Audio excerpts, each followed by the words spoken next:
আগেকার দিনে অনুষ্ঠান বাড়িতে মাছের টকঝোল রেসিপিটা খুবই কমন রেসিপি ছিল, কিন্তু সেই রেসিপিটা বর্তমানে হারিয়ে যেতে বসেছে।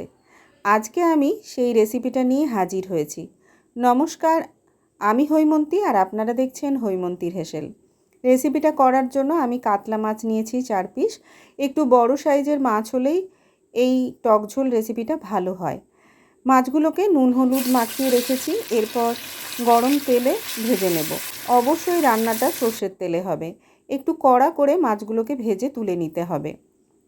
মাছ ভাজার জন্য আমি একটু বেশি পরিমাণ তেল ব্যবহার করেছিলাম, তবে এতটা তেল রান্নায় দেব না।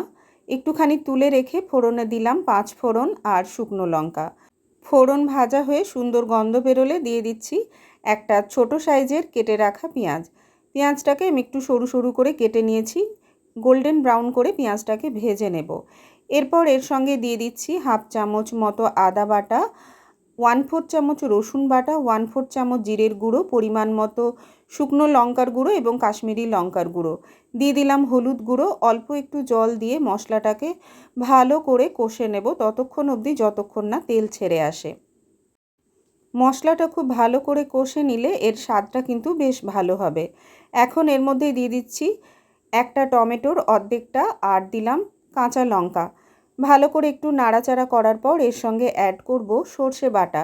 তবে আপনারা খেয়াল করে দেখুন, সর্ষেটা একদম মিহি করে বাটা হয়নি, আধ বাটা করে সর্ষেটা বেটে নিয়েছি। এইভাবেই কিন্তু সর্ষেটা বেটে নিতে হবে। সর্ষে দেওয়ার পর আরও 1 মিনিট মতো মশলাটার সঙ্গে ভালো করে কষে নেব। এখন দিয়ে দিচ্ছি পরিমাণ মতো জল।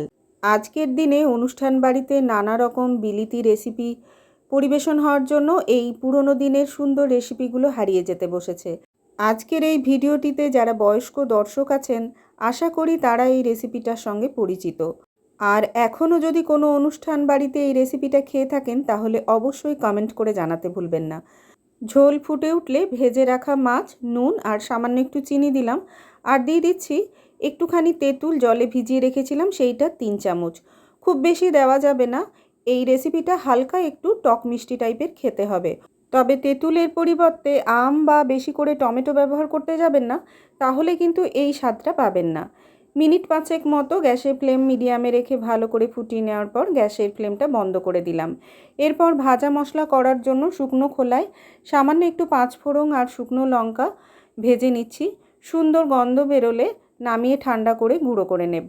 এই গুঁড়ো করা মশলা থেকে 1/4 চামচ এর মধ্যে দিয়ে দিচ্ছি। সুন্দর একটা স্মেল আসবে। তৈরি হয়ে গেল দুর্দান্ত স্বাদের পুরনো দিনের হারিয়ে যাওয়া মাছের টকঝোল রেসিপিটা। অবশ্যই বাড়িতে একবার তৈরি করে কেমন লাগলো কমেন্টের মাধ্যমে জানাতে ভুলবেন না। রেসিপিটা ভালো লাগলে একটা লাইক আর শেয়ার করবেন। দেখা হবে নতুন একটি পর্বে। ভালো থাকবেন, সুস্থ থাকবেন। ধন্যবাদ।